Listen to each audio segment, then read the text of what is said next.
Chapter 43.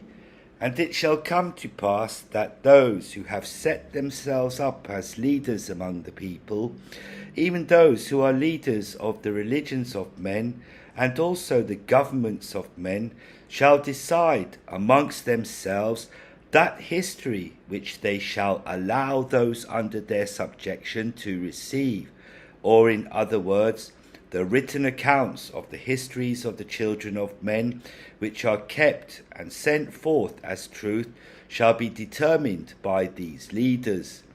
And the truth regarding what actually happened among the children of men shall not be made known, but the history that shall be presented shall be that truth which these leaders would want the people to believe. And I have already explained unto you that the leaders of the nations shall not cause anything to be written that might cause them to be seen in a bad light unto future generations. For these leaders and rulers seek the glory of men, and want that all should remember them for that which they did that was righteous among the people of their kingdom. And they would not allow to be written that which was contrary to their command. And if something was written which was contrary to their command, or which spoke the truth of their atrocities, or their murders, or their unjust actions among those of their kingdom, then they would cause these things to be destroyed, along with the man or woman who had written these things. And for these reasons, the truth regarding the childhood of Jesus was not had in the record of the Jews. For behold, those who transcribed the testimonies of the eyewitnesses to the life of Jesus would not allow to be written that which would throw a light upon Jesus that did not conform with the perception that these scribes had of him. For this reason, many plain and precious things were left out of the record of the Jews. For the later leaders of those who followed the doctrine of Jesus, who would be known as Christians, had made Jesus into a god, and gave him praise and glory and worshipped him, thus taking away from the glory of the Father, which Jesus had given unto the Father during the days of his earthly ministry. And because these Christian leaders wanted the people of their churches to know and worship Jesus according to their own precepts, they caused the canon of Holy Scriptures, which they allowed the people to receive, to be confined to those things that supported their precepts and their beliefs. And in the latter days, when all things concerning the works of the children of men shall be revealed, many things shall come to light that the early Christian leaders did not know, neither did they understand, because they did not have the Spirit of the Lord to guide them in that which they allowed to be given unto the people. Nevertheless, the Lord fulfilleth his words, and causeth his works to be done, not only through the righteous, but also through the works of the wicked. For in many ways the things that were written of, and that came forth unto the world in the Bible, which is the canon of Scripture that the later Christian leaders caused to be given unto the people, yea, in many instances, these things were acceptable to the Lord because of the wickedness of the people. For Christ became their stumbling block, because they would not humble themselves before the Father and do his will, that they might receive the truth of all things from the Father, as the Lord had commanded of all men. And because of their wickedness, many of these plain and precious things pertaining to the truth and the life of Jesus were withheld from them, even according as it hath been explained unto you. But the Lord hath commanded me that I should write somewhat concerning those things which were kept out of the canon of the Holy Scriptures, that have been presented in written form and known in the latter days as the New Testament of the Bible. And he hath commanded me that I include these things in this sealed portion of the record of my Father, so that the world shall not have them until the Father commenceth his final work upon this earth, even when he shall begin to separate the tares from the wheat, or the evil from the righteous, as it hath been explained unto you in the Holy Scriptures.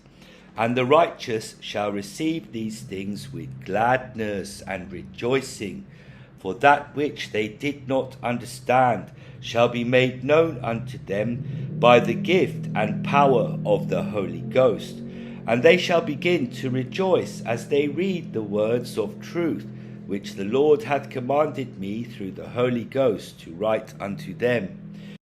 For the truth shall set them free from the chains by which Satan hath had them bound, because of the traditions and beliefs of their fathers, which tradition and beliefs were not correct according to the truth of God.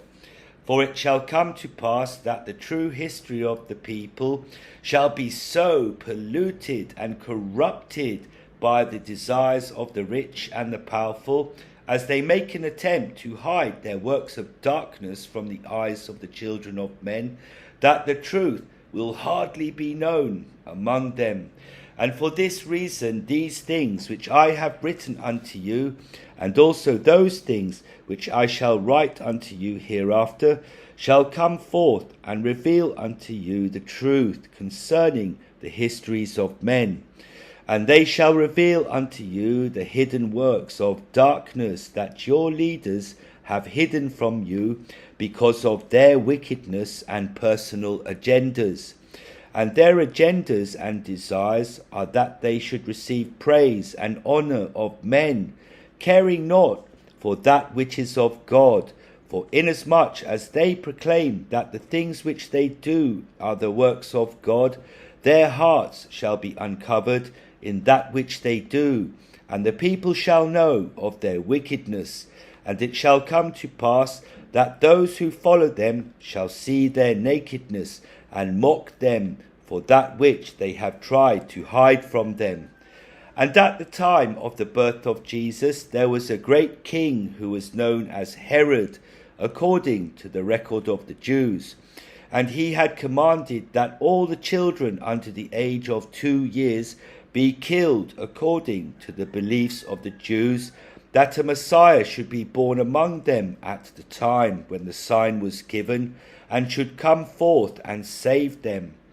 And these beliefs were those things that were taught among the people by the leaders of the Jews, who had read the words of the holy prophets, and taken it upon themselves to give unto the people the meaning and understanding of these prophecies. And this Herod knew not the exact time of the birth of this Christ, of which the prophets had spoken, but he knew that Bethlehem was to be the place of his birth. And according to his command, the children under the age of 2 were all killed in the city of Bethlehem. Now, this thing was a gross tragedy and vicious atrocity to the people of Bethlehem, who were many of the poor among the people, but to the government of the Romans it meant nothing, for Herod did many things away, from which the Romans turned their cheeks, he being greatly honoured among them. And the people of the city of Bethlehem were few, and of their children there were 63 slain by the command of Herod. And what would be the reason for those who kept a history of the people to report such a minor loss to the Roman government? For who were the Jews to them, and why would they concern themselves of the beliefs and prophecies of the Jews? But King Herod was a superstitious king, who had his own priests and counselors, who informed him of all things among the people. And when the prophecy of the birth of a Messiah was shown unto him, he commanded that the prophesied city be placed under his executive order, even that by his command were all the infants of this city killed, and this also according to the prophecies of the holy prophets.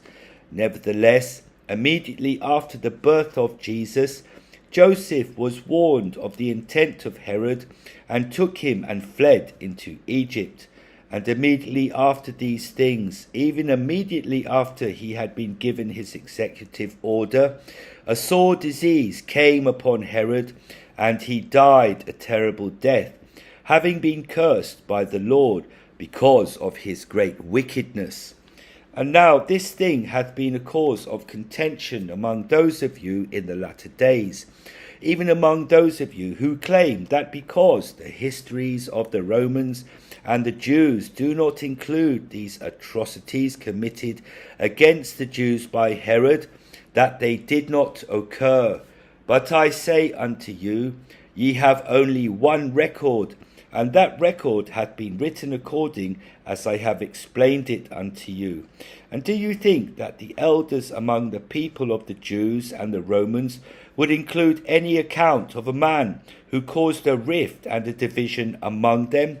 Yea, even one whom others testified of as being the Son of God? For the Jews did not accept Jesus as the Messiah who should save them. And if they did not accept him as the Messiah, of whom had been prophesied by all the holy prophets who had written concerning the coming of a Messiah, then why would you think that their scribes and their historians would count him worthy of their attention? And the Romans thought nothing of Jesus and the religion of the Jews. Therefore, why do you think that they would have caused an account of him to be written? And for these reasons, which I have given unto you, the written history of Jesus Christ is not had among the histories of the world, except it be among those who believed on his name and called themselves Christians, and who were converted by the preaching and teachings of the 12 apostles that Jesus had chosen during his ministry. But the accounts of these apostles have been changed and abridged and edited in such a way that they do not give the full truth of that which was written by the apostles concerning their time with Jesus in the flesh. And this time of Jesus in the flesh is not according to the calendars of time that ye keep among you in the latter days. Here is wisdom to him that hath understanding, even that the true day of the Lord in the flesh is within 10 years of your accepted times, and by this knowledge ye can attempt to reckon the true time of the Lord. And now the Lord commanded me that I speak somewhat concerning his family, which consisted of Joseph his father according to the flesh, his mother Mary, his younger brothers, who were Joseph, who was the firstborn of Joseph, and James, Simon, and Judas, and his sister Sariah, Rachel, Elizabeth, and Anna. And these dwelt in the land of Nazareth, Joseph and Mary having travelled out of Egypt to inherit the land of their fathers, when the Lord had commanded them by the Spirit. And while they sojourned in Egypt, Joseph was born of Mary. Yea, even 1 year after the birth of Jesus, Joseph was born and called after the name of his father. And when they returned to the land of Nazareth, Joseph went into the house of his father Heli, and asked of him some of the land that was promised unto Joseph, according to the laws and customs of the Jews pertaining to the inheritance of the sons from the father. But Heli would not give unto Joseph that part of his inheritance, and this he withheld from him, because Joseph had disgraced the name of Heli with his marriage to Mary and the birth of Jesus, who was not called after the name of those in their family. But when Heli came to know that there was another son, even Joseph, who had taken the name of his father, then Heli gave unto Joseph a portion of that inheritance which he desired. And upon that inheritance Joseph began to raise his family according to the customs and traditions of the Jews. And Jesus grew as a child, and from time to time he would go with Mary into the wilderness to visit her mother. And it was in the wilderness that Jesus came to know John, the son of Zacharias, who lived with the mother of Mary in the wilderness.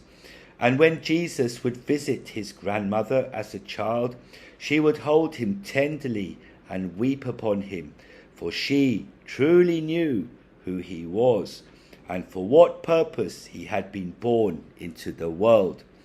And it came to pass that as the mother of Mary showered these feelings upon Jesus, the other sons of Mary did notice that which they did perceive were adorations that they did not receive from their grandmother. And because of this thing, Joseph, the eldest son of Mary and Joseph, did complain unto his father. And Joseph took Mary apart from their children, and said unto her, How is it that thy mother can give this special attention and love unto Jesus, yet suffer that the children of my flesh receive no special bond with her? Should they not be treated like unto him in all things? And Mary answered her husband, saying, My mother doth not look upon Jesus as she doth our other children, because he is not like our other children, for they are not of the Spirit, as is our Lord Jesus, who was conceived of the Spirit, and not of the flesh, to save us all from our sins. And shall he not save me and my mother and our children?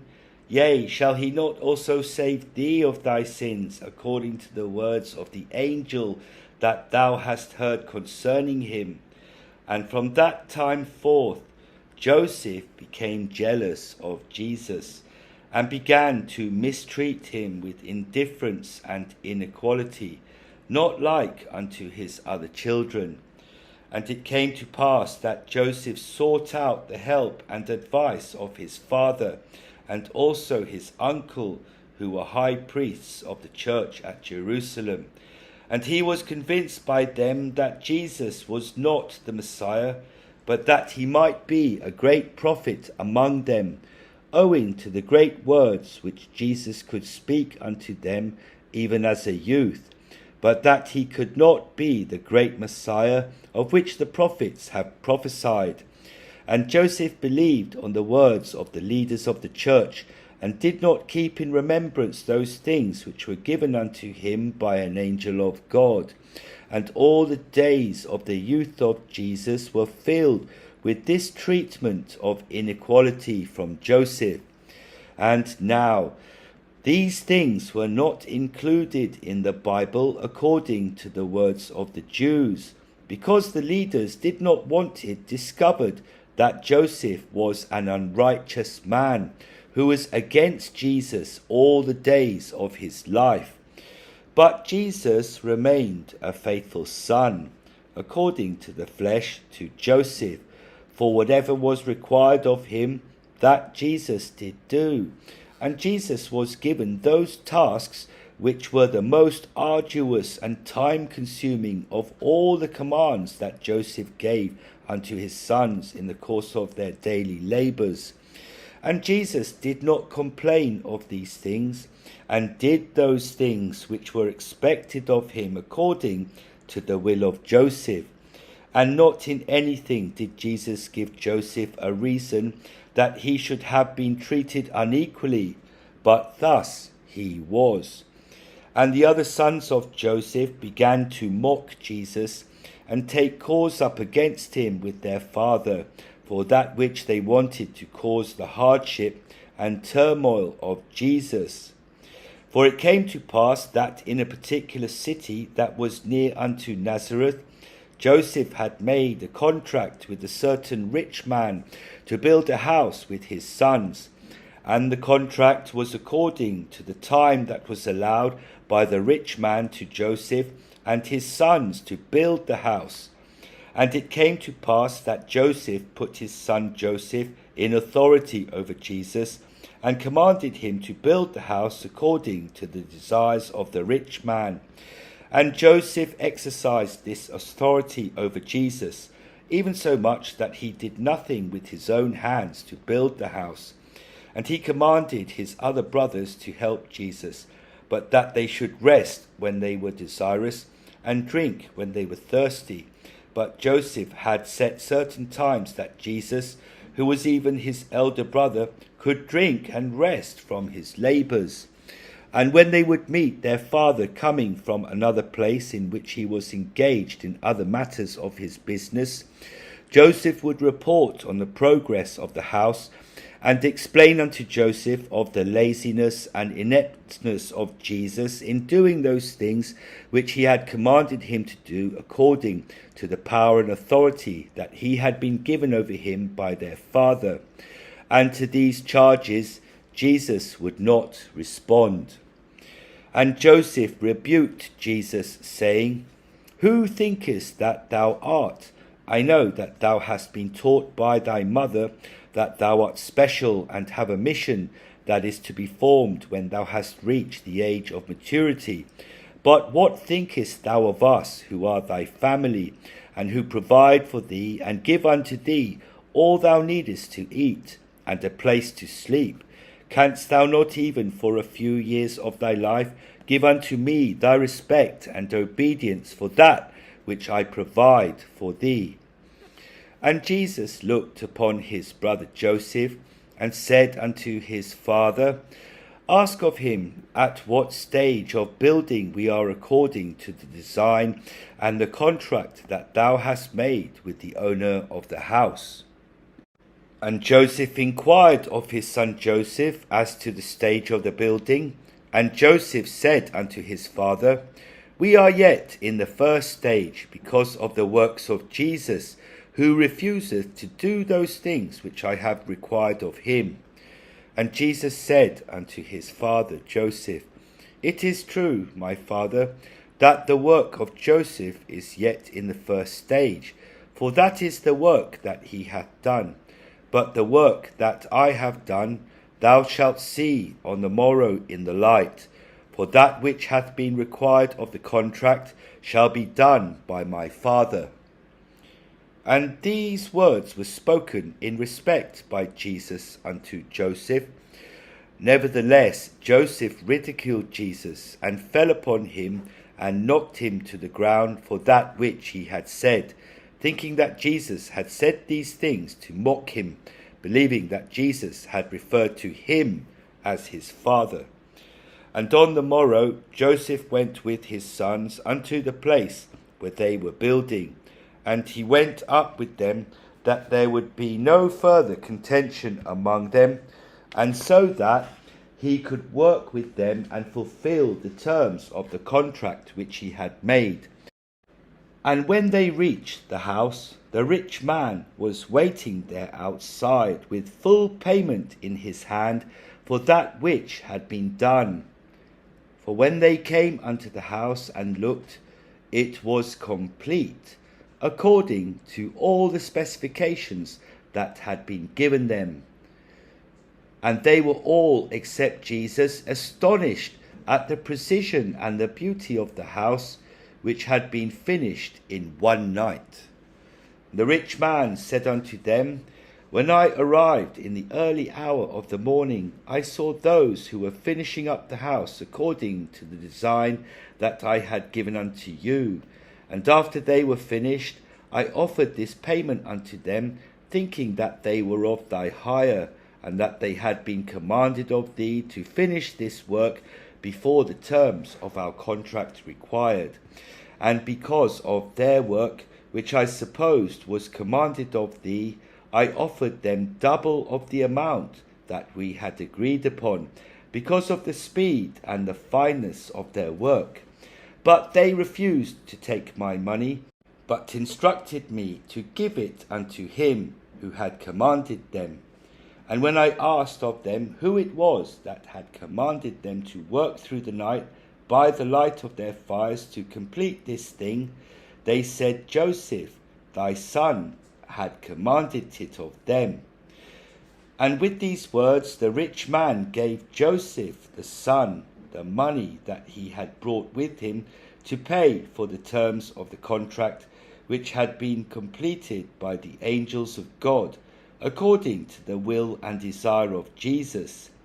And Joseph accepted the money, not knowing what it was that he should say to his father concerning those who had completed this work. And Jesus perceived the perplexity of Joseph, and spoke unto his father, saying, It was this thing that our brother Joseph did not want to explain unto thee, because of the hires that he made without thy permission, seeing that I could not do those things which he had commanded of me. And Joseph, the son, looked upon Jesus in wonder and amazement, and did not have that which he should say. And Joseph said unto his son, That which thou hast done is a good work. Now go and take some of this money, and pay those whom thou hast hired to do this thing. And Joseph gave unto his father all the money, except that which his father had determined was sufficient to pay those whom he supposed his son had hired. And Jesus smiled upon his brother Joseph. And it came to pass that Jesus left with his father and his other brothers, while Joseph stood with the money that his father had given unto him to pay the hirelings. And when Joseph had counted out the money that his father had given unto him, he counted exactly 30 pieces of silver. And at the exact moment that he had counted out this amount, he looked back towards the way wherein his father and brothers were going, and Jesus looked back upon him, and smiled once again upon Joseph. And now Joseph had been taught by his father, and also by the leaders of the church, that Jesus was not the Messiah, but a man who might have a mission of prophecy unto the people, but that unless the church sanctioned his preaching and his ministry, then it could not be of God. And because of the words which Jesus had taught unto them as a child, even the words of wisdom that even they could not understand, the leaders wanted to know all things concerning him throughout the days of his life. And for this reason, the leaders of the church made the son of Joseph a spy for them of all that which Jesus said and did during the course of his life with his family. And it came to pass that Joseph took the money that his father had given unto him, and went unto the high priest, and told him all things which were done that day. And the high priest commanded Joseph to speak to no one concerning this thing, but that he should take no more authority over Jesus in the course of the business of his father. And the high priest took the money, even the 30 pieces of silver, and put it in a secret place, that it might be used against Jesus, if it were possible. For behold, if money was needed against Jesus, the high priest felt that he could not use the money of the church, nor should he use his own money to do that which was needed against a wicked man, as he supposed. And this was done that the words of the prophet might be fulfilled, which he spoke. And I said unto them, If ye think good, give me my price, and if it not forbear. So they weighed for my price 30 pieces of silver. And from that time forth Joseph did not command Jesus in anything, neither did he mock him or make cause against him before his father Joseph, and this according to the instructions that he had received from the high priest. And Jesus continued to work for his father Joseph, and to do those things which were required of him.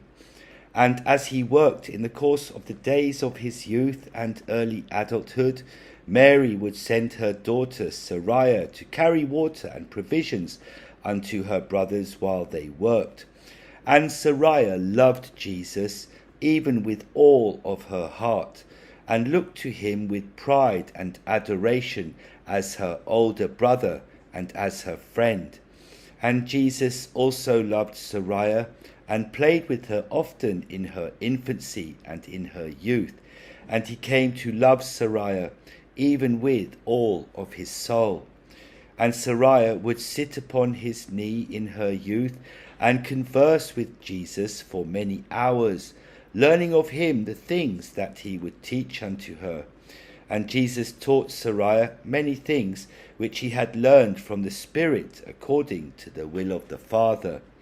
And Jesus made Sariah promise him that she would keep all these things in her heart, and tell no one, except she should speak to their mother Mary concerning them. And it came to pass that while Jesus was engaged in building again according to the command of Joseph, and he worked with Joseph on this particular day, and on this day Rachel and Elizabeth ran into their father and told him that Sariah had fallen from her labours and was taken suddenly ill. And Joseph and Jesus immediately left that which they were doing, and ran unto their house. And when they were come into the house, Mary was in the doorway with Anna, weeping exceedingly.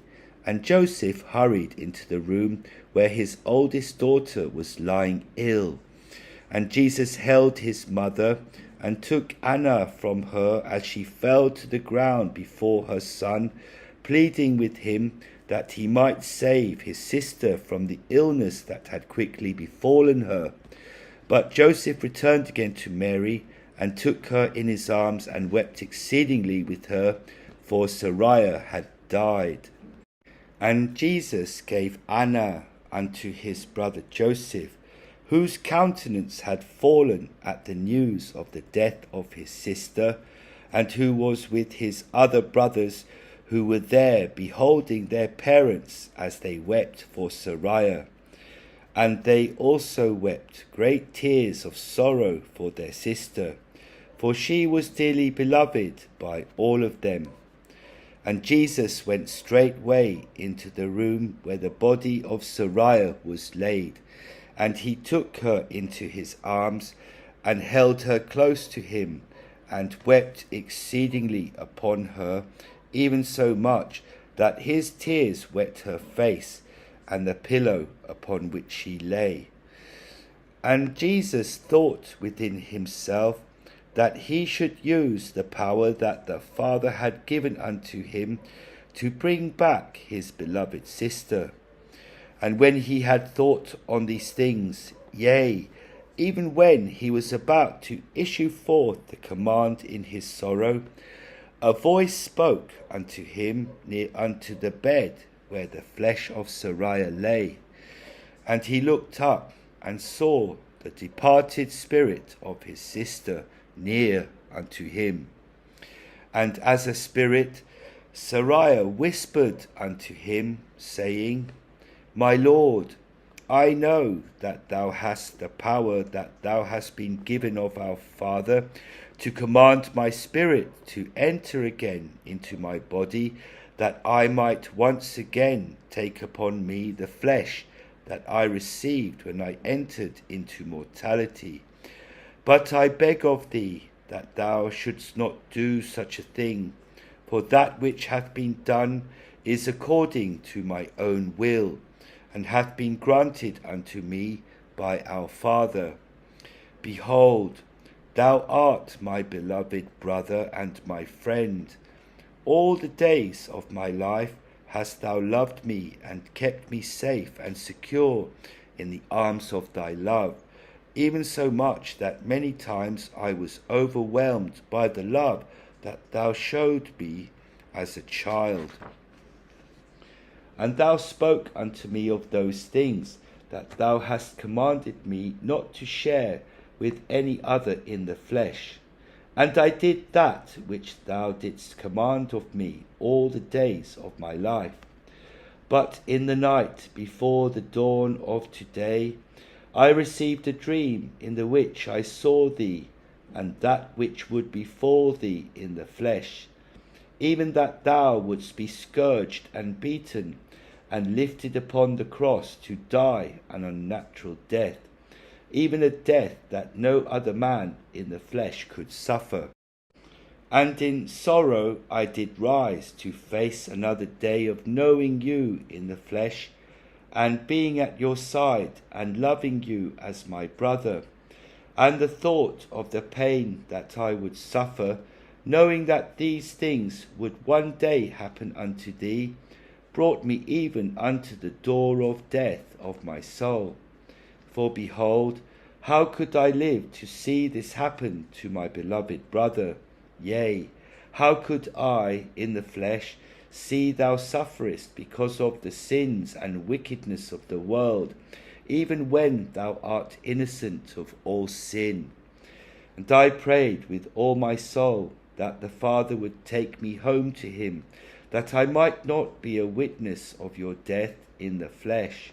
And I prayed with all of the energies of my heart, and made a promise that if the Father did not take me, then I would take my own life this day, so that I would not have to behold these things concerning you in the flesh.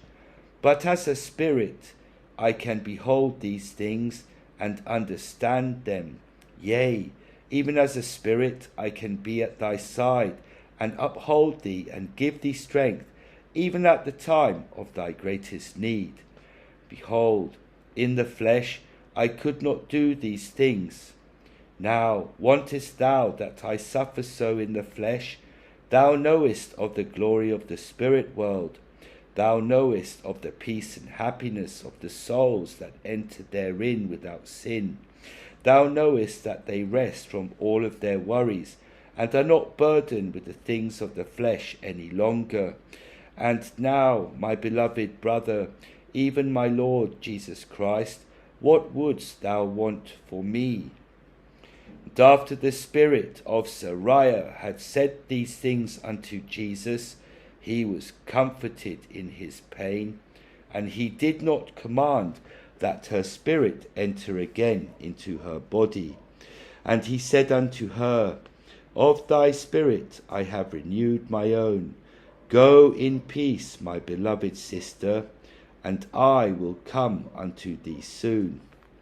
And now, when the brother of Jared had witnessed these things in his vision, it caused him exceeding love for his sisters who were of his family. For he also had a sister who had died in her youth, and her name was Herithani. And he requested of the Lord in his vision that he might be visited by her, that he too might receive the comfort which he beheld concerning Jesus and Sariah. And the Lord had compassion upon the brother of Jared, and commanded the spirit of Herithani to come forth according to the power of the Spirit by which he beheld these things. And she came forth, and with her was another spirit. And the brother of Jared immediately recognized the other spirit as that of Sariah, who would one day come into mortality as the sister of Jesus. And both of them smiled upon the brother of Jared, and gave unto him the comfort that he desired. And in this thing the brother of Jared was overwhelmed by the Spirit, even so much that he could not go on in the vision according to the flesh. But Jehovah once again supported him, and gave him the strength that he needed to continue with his glorious vision.